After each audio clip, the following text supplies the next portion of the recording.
Look at these beautiful faces and others less so. Welcome to the first ever Comic-Con Mania Leicester. Yay! You are privileged to be here. You are the test case. If this goes wrong, it's generally your fault.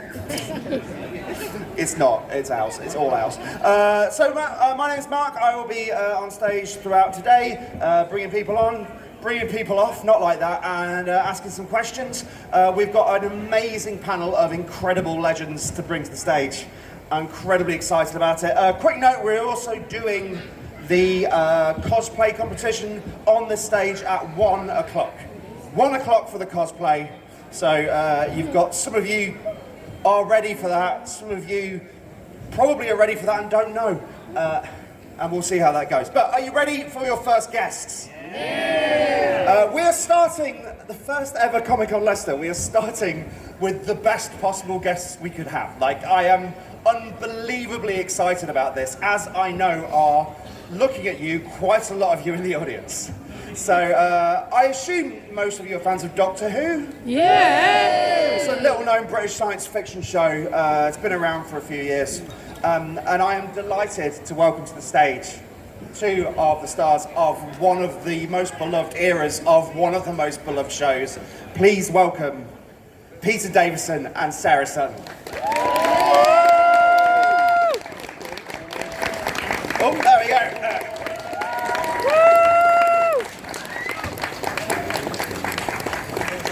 Yeah, you want to go in the middle? You guys get the wireless mics because you're more important than I am. All right, can we hear you? Hello? Yes, you can hear me. Hooray! Slightly discomforting when you look out and you see at least 4 people dressed as you.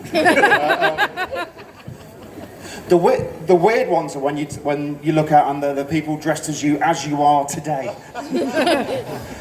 I'm going to do that for the next con. I'm going to turn up, look at what people are dressed as, then go shopping just to freak them out.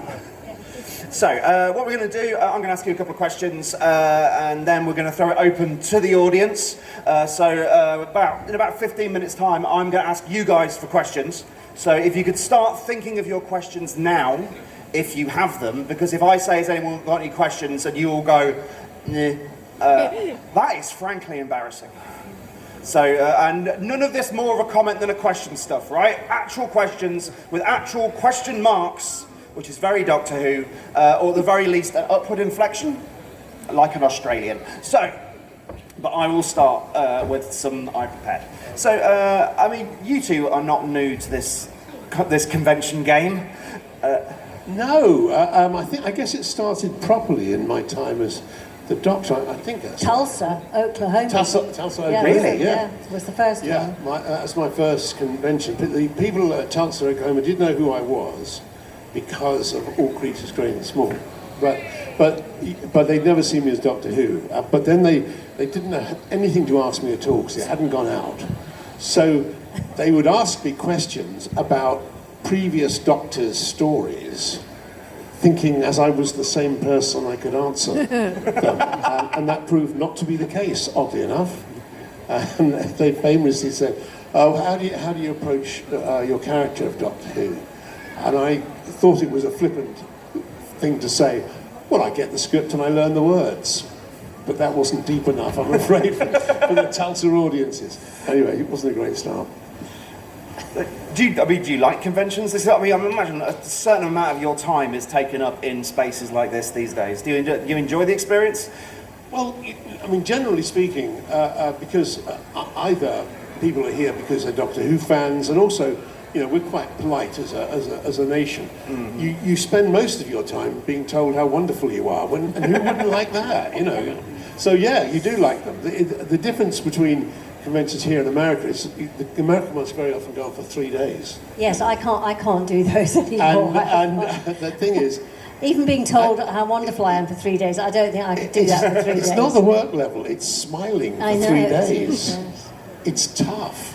You know, by the third day, it's kind of like... anyway, so, go on.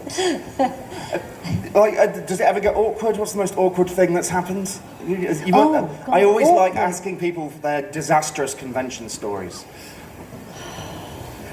Oh, now I'm having to drag the memory banks. Awkward. You were asked Tom Baker if you would once asked what was it like being married to the Oh yes, oh yes, No. that was in Toronto. I was doing a convention. Thank you very much. Oh, that is good knowledge. Very good knowledge. I was doing a convention with Fraser Hines, and I was engaged at the time, and I for something to say, I said, "Oh, and you're like this, I'm going to marry a doctor." And someone thought I meant Tom Baker. So the next day it was, "Oh, you're going to marry Tom Baker? Oh my God, if that Not gets back, another one." that's going to be a disaster." So I had to put everybody right the next day. So I'm not marrying the doctor, Well, he had I'm a marrying reputation a for doctor. companions, didn't he? So, you know. Yeah, well, see, I would have joined the list. There is a fine old tradition in that show. Yeah, there So is. that was a little embarrassing. My most not, it wasn't really embarrassing, it was just mildly disturbing, was also Tulsa, Oklahoma, which I think it was about a month or so, or a couple of months after, I think, John Lennon. Oh, yes, it was. Sure. Yeah. So I'm doing this press conference. It wasn't the audience for the convention, it was press people. And there's a lot of people there. And one of the first questions I was asked was, "Do you ever worry about being shot?" Now you mention it, yeah. I thought, search that man. Yeah, that was very, very disturbing. Everybody has been through the metal detector on the way in, right? Ray guns, all fine. Right. So, I mean, obviously we're going to talk mostly about Doctor Who here, but... Faster than my previous. Yes, and you've got very long incarnations. legs. And Janet and I don't have long legs. couldn't so keep we were, up. no, And in the we were heels. running twice, Yeah, they didn't- twice as far as They you. did not give you sensible footwear back then. It's not like Billy Piper in a pair of trainers. No. And so, Peter, you were probably the first person that took the role on, like knowing that it would have the legacy that it's had, I suspect. I don't think anyone knew the legacy it would have at that point. I was the first actor to play the role who grew up watching the series, so that made a big difference in terms of how I saw it, and I'm realising that this is an overused word, but it was an iconic landmark in British TV, and that was sort of scary in itself. But I don't know that if you'd said to me, "Do you think you'll be appearing at a convention in Leicester in 2024?" I'd have gone, "Oh yeah, without a doubt." I think I would have gone, I hope "Are not." you crazy?" But it's what was perfect for me was that I was obviously fairly young when I did the program, and I managed to after the series I'd finished working on it, I managed to move on quite quickly to other series. So I've never felt any hesitation in staying involved with Doctor Who, simply because it had done me no harm and I'd moved on. And I couldn't have anticipated how close I would get to Doctor Who in terms of family, extended family, but I certainly never shrugged off a chance to come back to it. So for both of you, was there ever a reluctance? I mean, especially you, Sarah, because you weren't cast as a series regular; you were cast as a one-off. So was there any reluctance when they said, "Actually, it's not just to put a small part. We're gonna keep you on for a little bit longer. You're gonna get to see out Tom Baker, and you get to see in Peter." No, I wasn't worried about that at all. I had rent to pay. So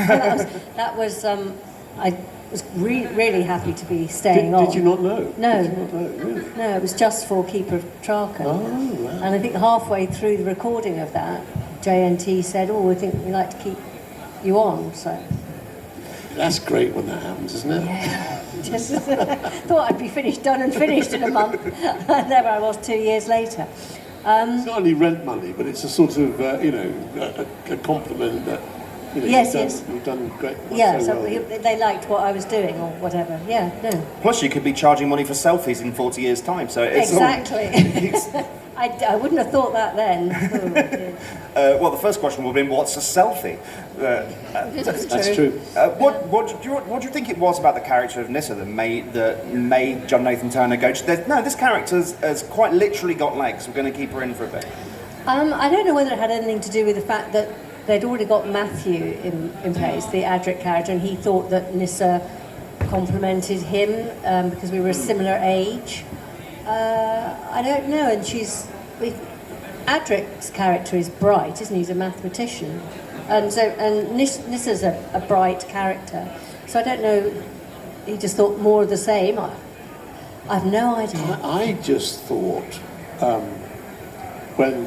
when John Nathan Turner said, "Oh, the TARDIS is too crowded," what we had Janet Tegan, who never wanted to be there. Basically, everything I said, Janet's reaction was.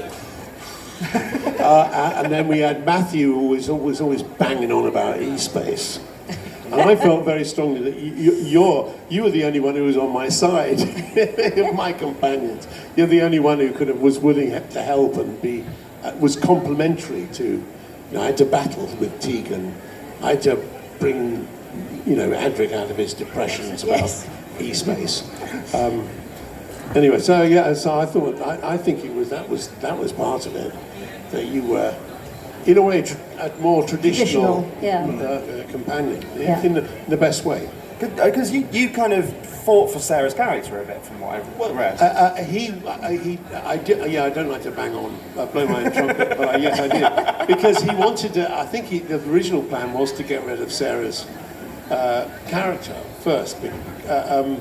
I said, no, I don't think that's a good idea, because, she, as I said, for all the aforementioned reasons, so he decided to kill Adric instead. I don't think he was ever planning to kill you. I was going to say, I'm worried.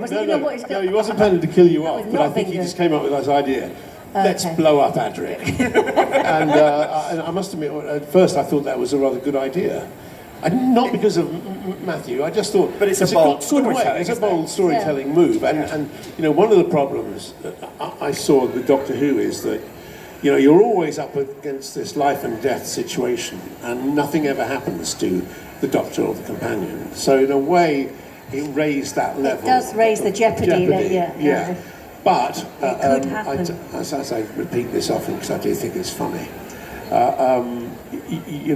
Years later, when Doctor Who had come back under Russell T Davies and Billie Piper, he was my little boys were in love with Billie Piper, and there was a rumour that she was going to die.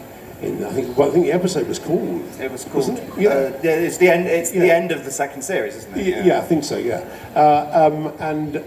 So I got in touch with Russell T Davies and said, "Is it true? You're you're killing her off?" Because my kids are sort of, devoted to her. And he just sent back an email saying, "What do you care? You killed Adric." And it was at that point that I began to realise that maybe killing off a companion had traumatised a good many people. I mean, you're in the business of traumatising children. That's kind of the raison d'etre of the show. It is actually a proud tradition. tradition. And indeed, when parents say, I can't, I'm risky business doing much. I was a fan of the series, but I'm not like a kind of crazy. I wasn't a mad fan back then, so I don't know how it affects really. Apart from the fact that it theoretically means that we're still alive. And we can have a spin-off series. So you've been answering the phone with "Yes, I'll do it" for yes. So we're going to take questions in a minute, but there's a question I like to ask everybody, which is, there's this idea called the trousers of time, right, that the writer Terry Pratchett came out with, which I wrote a book about, which you can buy over there, which is this idea that for every decision that's made, time could go that way or time could go that way. There's two trouser legs of time, and you end up down this way. But if things had been different, you'd have gone down this way, and you'd be in a very different place. So what I'd like to know from both of you is, what is the person in the other trouser leg doing? When was there a decision that if you hadn't done Doctor Who, if you hadn't gone into acting, what could you be doing now? I can prompt you if you like. I mean, Peter, I was thinking maybe with you it'd be something about music. Yeah, music. I would have been doing music. Yeah, absolutely. That would be my other fantasy. The reality is, I probably probably will be working as an estate agent. I don't know. But, what's the guy's name? What's the name of the famous American singer? American singer, I know so well. Tom Waits, Elvis Presley. No. Sort of New York. Frank Sinatra. No, now modern. Oh, modern. Ryan Adams. He's so well known. He's much better known than that person, and that's why I can't remember his name. And this is now going to be a quote, wasn't it? It's going to be a quote. Peter Davidson. So I can't remember the name of the most famous.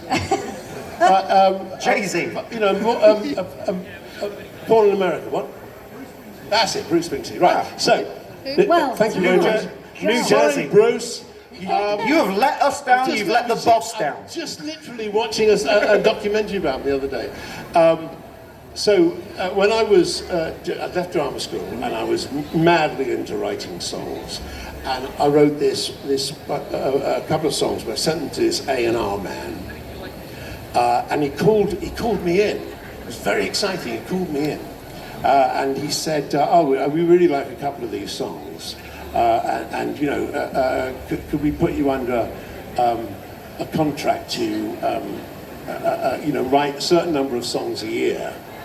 And then it turned out to be a terrible deal, because basically you had to provide them not with 8 songs a year, but 8 songs they liked. Otherwise, you got no money, right? So that was a deal. So anyway, this A&R man, he said, "It's a great deal. Take it. I'm very big. I'm up and coming. I've just got to go off now to sign up, meet my latest signing. Someone called Bruce Springsteen. Never heard of him. No one had heard of him, right? So I thought, I can't believe someone called Bruce is going to be successful. So anyway, I didn't take up his offer, a kind offer of writing endless number of songs for no money. The rest of history. So that's what I could have been doing. I could have been like Bruce Springsteen. Of course, there is a song you wrote that is very well known. Which I wonder how many people know this. It's one of those facts that I like to tell people, but this audience might know it. You wrote the theme music to Button Moon. I did write the theme music to Button Moon. Yeah, the song. Did you know that? I'm singing it as well. And it's about to be apparently back on BritBox. The entire series. The guy who created Button Moon sent me an email the other day, and he also said someone wants to do a cover version of the song. I mean, it's a beautiful song, lovely harmonies. I think, yeah. Bruce Springsteen wants to do it. I should try and sell it to Bruce. After this, I think I'll offer it to him free of charge. Anyway, yeah. I've written a couple of other things. I wrote another theme tune to a TV series. I had very, very limited, and then my ex-wife had a single. Two singles which I wrote. The first one was described as one of the worst singles of, I think, 1980, whatever it was. And the other one did very well in Japan. Oh. Yeah, so see, that's the enormity of my success. Yeah, suck on that, Bruce Springsteen. I believe he doesn't sell well in Japan, of course. No, not well at all. Sarah, so that in the other dimension, in the other reality, you're Bruce Springsteen. You're born to run. You're the boss. Sarah, if the acting bug hadn't happened, where would you be? Do you think? Well, I have no idea. It's nowhere, I would imagine. But it's basically like a fork in the road, isn't it? Exactly. And my fork in the road came when I was about 7. When my school closed down, and the only thing I was really any good at was dancing, and the teacher there suggested that I audition for Elmhurst Ballet School, and my parents, nothing to do with the theatre, they didn't know what that was, and I auditioned and I got in, and I was the youngest person to go, and the artistic director there chose me to go, and if there's one person who changed my life, it would have been her, because if she hadn't chosen me to go, where would I have gone? The little decisions we make. I know, it's just your destiny can turn on such a small thing. Yeah.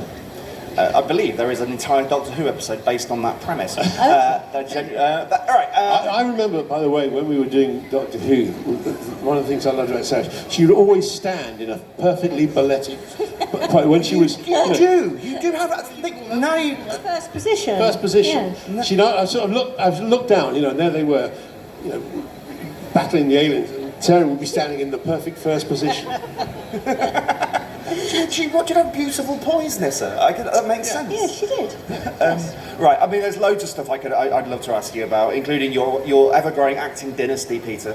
Yeah, my ever-growing. Did you know my other son's in something now? TIM. Tim, what's your question? Hi. He's the personal writer He knows for that- Sarah Sutton, yes. writes all her best He knows stories everything. now. I write stories and your doctor all the time, so yeah. You do. Yes. So, Peter, you've done a lot of Big Finish audio. Yes. A lot of stories more than the TV series. Yes. So, what I want to ask you is, did you find the Big Finish audio, given that when you played your characters, the Big Finish audio, they made you play your characters in ways that you've never done in the TV series? Yeah, Tim's asking about the Big Finish. I've done more Big Finish stories than I did when on the telly. And has it given me the character much more opportunities? Yes, it has. I mean, the world is, the universe is a much bigger place on the audio, certainly. And I've really enjoyed doing that. I'm always seem to be, I moan because I'm always seem to be the one that gets taken over by something or gets. It's because you're good at being taken over by strange alien forces. I think Matthew should be the person. No. Andrew should be taken over next. Surely time. that gives you plenty of different people. Well, it to- does. So I'm running out of my repertoire of being taken overness.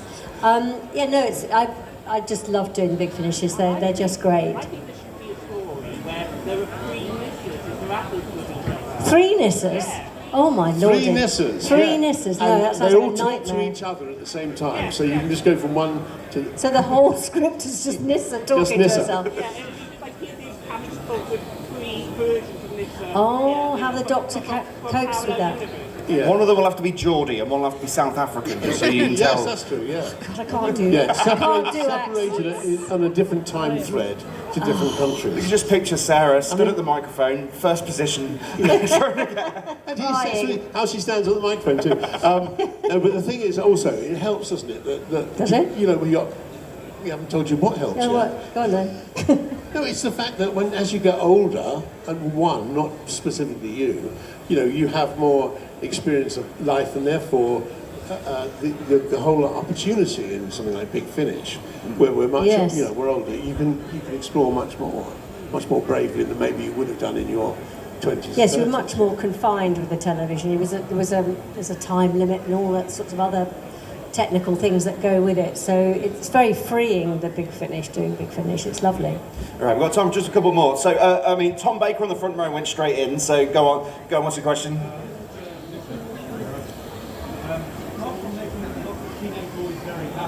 Apart from making a lot of teenage boys very happy, Apart from making teenage boys very not a creepy question in the slightest, but go ahead. No, I think I know what you're going to say. What was the reason for dropping my skirt and toes? I have absolutely no idea. I can tell you. Sorry, I don't want to put your question. No, you seriously not know? No, John Nathan Turner said, I was Yeah. I was a good girl. And I said, this is what's going to happen. I said, okay, I'll do that. So I did it. Right, yeah.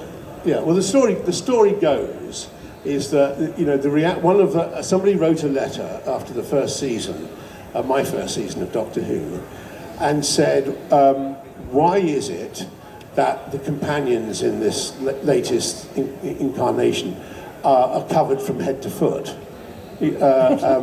And John Nathan Turner's reaction, being not really into girls that much, but imagining what it must be like to be into girls, just said, well, let's have them take their clothes off, basically. So Janet suddenly appeared, first of all in this multicolored thing, and then basically took that off and walked around in her underwear Yes. the rest of her time. Yeah. And then later on, Sarah effectively said, See, "Is that wouldn't Peter happen now, would no, it? No, probably You know, wouldn't. imagine. Oh, it's Can you so hot, imagine? I'll take my clothes off. Imagine Yeah. we've I heard had Jodie stomach Whittaker is too clothed these days. Yeah. No, I was ill and I had stomachache. Right. And when you've got a stomachache, you take your clothes off.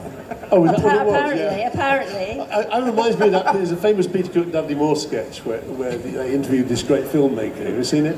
Where they say, tell me about your latest, and every clip from every film this bloke's ever made is this actress walking in and going, oh, it's so hot. Anyway, so it was a bit of and that was why he did it. That's why suddenly they were walking around in sexy underwear. So I went from up to here, down to Yeah. here, down to... And Yeah. that was and it was my last story, so I thought they probably Which is thought... presumably where Perry comes in, I guess. Yeah, yes, exactly the same thing, carried on, yeah. No disrespect to Nicola, who's incredible in that part. But, yeah. Right, I reckon we've got one more question. Who wants? Okay, so go on then, young man at the front. You got the last question. Don't let us down. What is it? What do you think of the new era of Doctor Who? What do you think of the new era of Doctor Who? What era is that? I don't know. Like No, I've already confessed on television, I have not seen Doctor Who since... I have not seen it either. Since Peter Capaldi's second to last season. Peter, you've been in Doctor Who since then. Yeah, I know. But he hasn't watched the other Just bits. because you're in it. He only It's watches the bits he's What in. you've got to understand about Doctor Who is it's really hard to watch something that you've been in. So, you know, I know for a fact, although he'll kill me for telling you this, but that David never watched Matt Smith. I never watched Colin. Colin never watched Sylvester. It's something you can't do because you can't watch it like an exciting program. The only way you can watch it is to be, oh, that's how they do. I wish they could have done it like that when I did it, or oh, I don't like that. So, I relatively watched a relatively small amount of television, and the thing about Doctor Who was when it came back, I did watch it with my two sons, who were great fans of it, as I said, and it started off with me explaining the plot to them because it's quite complicated stories, and then it got to a point when we reached Matt Smith and then Peter Capaldi where they were having to explain the plot to me, and I know David felt this. When I decided to leave Doctor Who, it was absolutely fine. I was going to be very happy moving on, and I moved on to a great series called Anna of the Five Towns,